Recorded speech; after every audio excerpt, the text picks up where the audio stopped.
Alors pour continuer notre après-midi, j'ai le plaisir d'accueillir à côté de moi Prosper Teboul.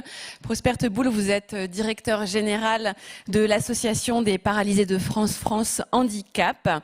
Et je vais vous laisser seul sur scène pour une keynote. Quelle tristesse. Je vais vous abandonner. Une keynote autour du monde du handicap. Et aujourd'hui, on a beaucoup parlé d'innovation.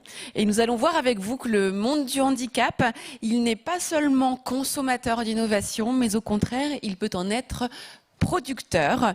Et vous allez nous étayer cela à travers plusieurs exemples. Je vous laisse la parole. Merci de m'accorder cette keynote. Vous prenez peut-être des risques. Merci quand même. Écoutez, peut-être une présentation de APF France Handicap. On s'appelait il y a encore quelques temps Association des paralysés de France, mais maintenant c'est APF France Handicap.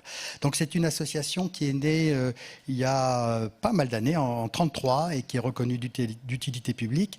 Donc c'est un mouvement à la fois militant et avec deux leviers, je dirais, deux piliers qui guident notre action. Un premier levier qui est la défense des droits des personnes et de leurs familles, et un deuxième levier qui est un pilier inclusif avec l'apport de réponses au quotidien par la gestion de structures, d'établissements, de services. Alors quelques chiffres clés avant de démarrer la thématique. Nous accueillons 35 000 personnes en situation de handicap au sein de environ 500 structures qui sont réparties en métropole et en outre-mer, des structures médico-sociales, des structures sanitaires et également, vous verrez que ça a son importance, un département APF Entreprises qui gère à la fois des ESAT et des entreprises adaptées. Donc, un autre chiffre clé, 15 000 salariés, 20 000 adhérents, donc c'est une association militante, n'oublions pas, 13 000 bénévoles et 200 000 donateurs, c'est aussi important lorsqu'on milite. Un chiffre d'affaires d'environ 830 millions d'euros par an. Donc ça donne une certaine surface et je dirais en lien avec les 35 000 personnes en situation de handicap que nous accompagnons. Alors la thématique, le monde du handicap, n'est pas seulement consommateur d'innovation, il en est aussi producteur. C'est assez tentant comme thématique. Donc, je me lance dans la brèche pour faire le lien avec cette thématique. APF France Handicap s'est engagé à relever un grand défi, un véritable engagement sociétal qui s'est inscrit avec notre nouveau projet associatif en 2018 d'ailleurs, qui s'intitule « Pouvoir d'agir ». Pouvoir choisir. Donc, on a tout dans le titre, pratiquement. Donc, je vais vous citer un extrait de ce projet associatif qui, j'espère, va vous parler. Faire des personnes en situation de handicap des citoyens responsables, capables de mettre au service de toutes et tous leur expertise d'usage pour la conception de produits et services réellement utiles et utilisables par toutes et par tous. Donc, on peut noter que l'ambition est quand même claire et forte. Je poursuis. Donc, à n'en point douter, et toujours en lien avec la thématique de la journée, la crise que nous venons de traverser, que nous traversons encore, a accéléré l'adoption de bon nombre d'innovations et en particulier a démontré que le numérique et les nouvelles technologies jouaient un rôle majeur dans la vie de millions de nos concitoyens, avec des enjeux très forts pour l'autonomie et la participation des personnes en situation de handicap dans tous les domaines de la vie, que ce soit l'éducation, l'emploi, la vie à domicile, la vie sociale, la santé. Je voudrais illustrer cette dynamique à partir de 3 exemples. Le premier exemple, le masque transparent. Alors le masque transparent, voilà, hop, je le mets. Donc, en principe, il tient tout seul. Donc, ce masque transparent a une histoire. Et c'est ce premier exemple et cette histoire que je vais vous raconter tout de suite. Tout est parti du constat d'une jeune dirigeante de start-up atteinte de surdité. En faisant ses courses, elle a vite pris conscience de la difficulté à se faire comprendre avec le masque classique, qui empêche la lecture labiale. Donc le masque transparent, bien évidemment, est tout à fait indiqué avec sa fenêtre. De l'idée au projet, le chemin peut être complexe. au sein d'APF France Handicap et particulièrement d'APF Entreprises, dont je vous ai parlé tout à l'heure, nous avons un savoir-faire dans la filière textile. Et nous sommes partenaires de grands groupes comme LVMH ou Hermès. Et précisément, en période de crise, nous avons reconverti notre production avec une partie de notre production avec la fabrication de masques en tissu pour faire face à la pénurie et de masques et d'équipements de protection individuelle tels que les surblouses, les gants, etc. en direction des soignants. C'est donc très naturellement à partir de cette expertise que nous avons accompagné cette start-up dans des phases de prototypage, d'homologation par la DGA, c'est-à-dire la Direction Générale de l'Armement, la communication, l'ouverture vers de nouveaux marchés, au-delà du simple secteur, assez évident, du secteur médical et du secteur du handicap, en mettant en avant tous les avantages et les atouts de ce masque transparent, avec un meilleur confort, il est moins anxiogène, il se nettoie facilement en machine ou pas d'ailleurs. Et dans la perspective également de séduire de nouveaux clients. Face à la demande de plus en plus forte, dans un premier temps, ce sont des établissements spécialisés, ça a été assez vite l'éducation nationale, puis Amazon, puis Orange, le secteur bancaire, les crèches, les haltes garderies, etc.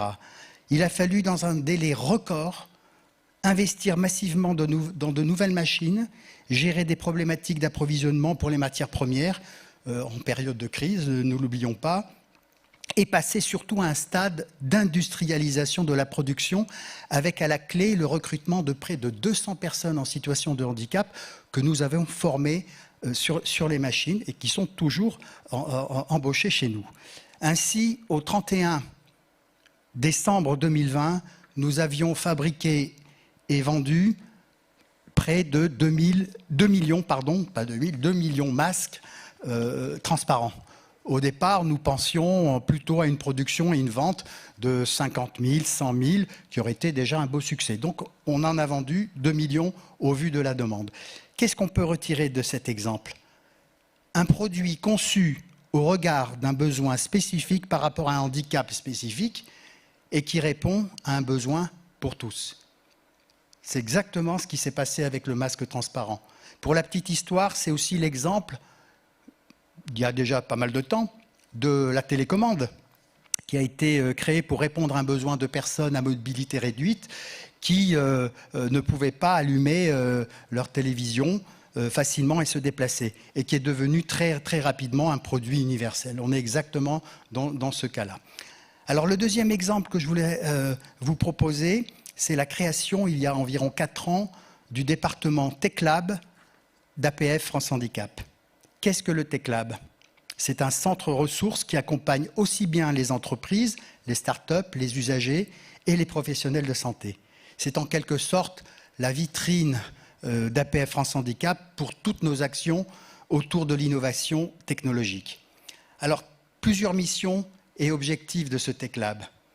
En premier lieu, être à l'avant-garde des technologies innovantes pour les mettre au service de l'autonomie et de la qualité de vie des personnes en situation de handicap au bénéfice de tous.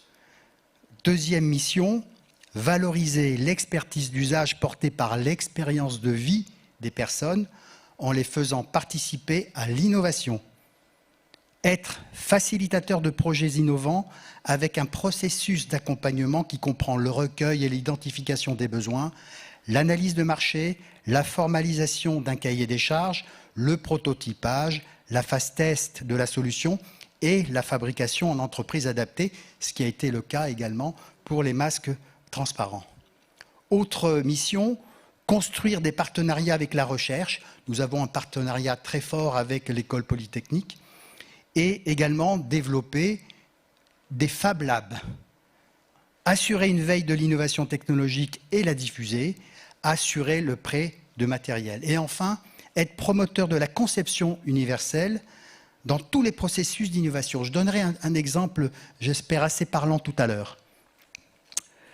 Nous avons mis en place un processus de sélection des projets autour de 4 points qui nous permettent de, en quelque sorte, critériser chaque projet. Premier point, l'intérêt pour l'autonomie et la qualité de vie des personnes en situation de handicap, le caractère innovant, l'acceptabilité sociale, la capacité du porteur de projet à faire évoluer son produit suite à la démarche.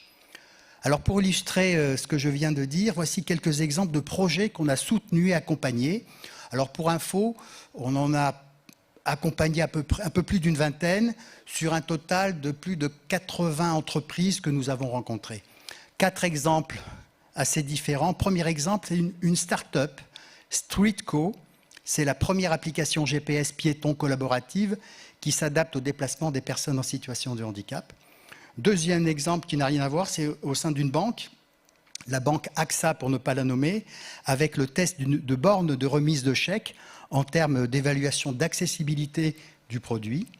Troisième exemple, c'est la société Altran, plutôt connue, sur un projet de véhicule autonome et de simulateur de conduite. Également un test sur un nouveau photocopieur Konica. Voilà, ce sont quatre projets que je mets en avant sur une vingtaine que nous avons soutenus. Je voudrais également parler de l'exemple de notre partenariat avec le groupe SEB, qui illustre parfaitement la notion que j'abordais tout à l'heure de conception universelle, où les innovations ne sont pas développées par les personnes en situation de handicap pour elles-mêmes, mais bien au bénéfice de tous.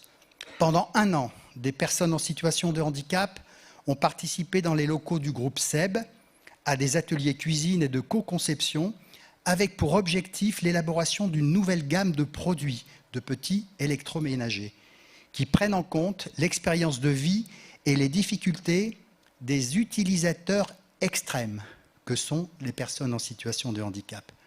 Cette collaboration a permis la création d'une première gamme de produits SEB, Includéo, beaucoup plus inclusive, et la publication d'un guide, le Good Design Playbook, qui est un guide de bonnes pratiques de conception pour des produits et services accessibles à toutes et à tous.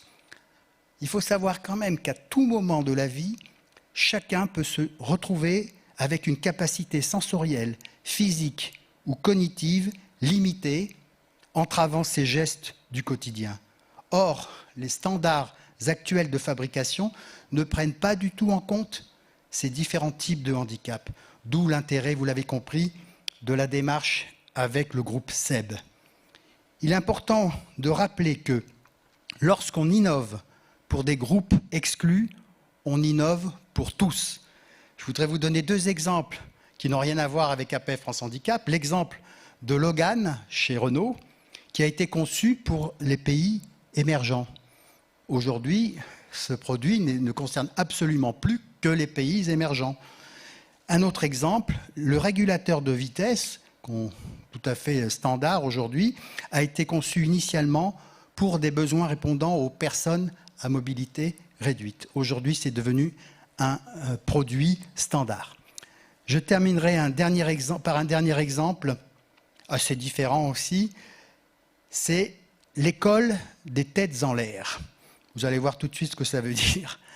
Après des parcours scolaires souvent compliqués et non adaptés, les jeunes en situation de handicap rencontrent des difficultés pour trouver une formation et un emploi. Au sein d'un de nos instituts d'éducation motrice, IEM, en Hauts-de-France exactement, qui accueille des jeunes en situation de handicap moteur, une idée a germé. Ces jeunes, souvent en difficulté scolaire, ont développé une véritable dextérité pour piloter leur fauteuil électrique à l'aide d'un joystick. On les voit très très facilement avec une rapidité extrême dans les couloirs, dans les rues, avec cette fameuse aisance à piloter. On s'est dit, pourquoi ne pas transposer ce geste technique du quotidien en un savoir-faire professionnel, voire diplômant. C'est ainsi qu'est né le projet de créer la première école de télépilotage de drones pour personnes en situation de handicap. C'est l'école des têtes en l'air. Cette formation de 3 ans permet aux élèves de décrocher le diplôme de télépilote professionnel délivré par la Direction générale de l'aviation civile. C'est l'équivalence avec le brevet de pilotage ULM. La première session a été lancée en 2018. La 3e promotion vient de démarrer Ce sont des petites promotions d'environ 6 à 7 élèves. Premier constat, un gisement d'emplois porteur dans les secteurs de l'immobilier, l'agriculture, l'audiovisuel, la sécurité. Et cela peut déboucher sur des emplois pour lesquels le handicap n'est pas un frein. Il faut rappeler que le taux de chômage des jeunes en situation de handicap est de 34% contre 20% pour l'ensemble des jeunes. Pour avoir rencontré les premiers diplômés, je peux vous dire la fierté de ces jeunes d'avoir réussi ce parcours en dépassant leur handicap. Alors, j'espère qu'à travers la présentation de ces projets, j'espère avoir porté 2 messages. Le premier, c'est innover pour les personnes en situation de handicap, c'est innover pour tous. Et le deuxième message, garantir la participation sociale des personnes en situation de handicap en s'appuyant sur leur expertise d'usage est une clé essentielle pour une société inclusive. Merci.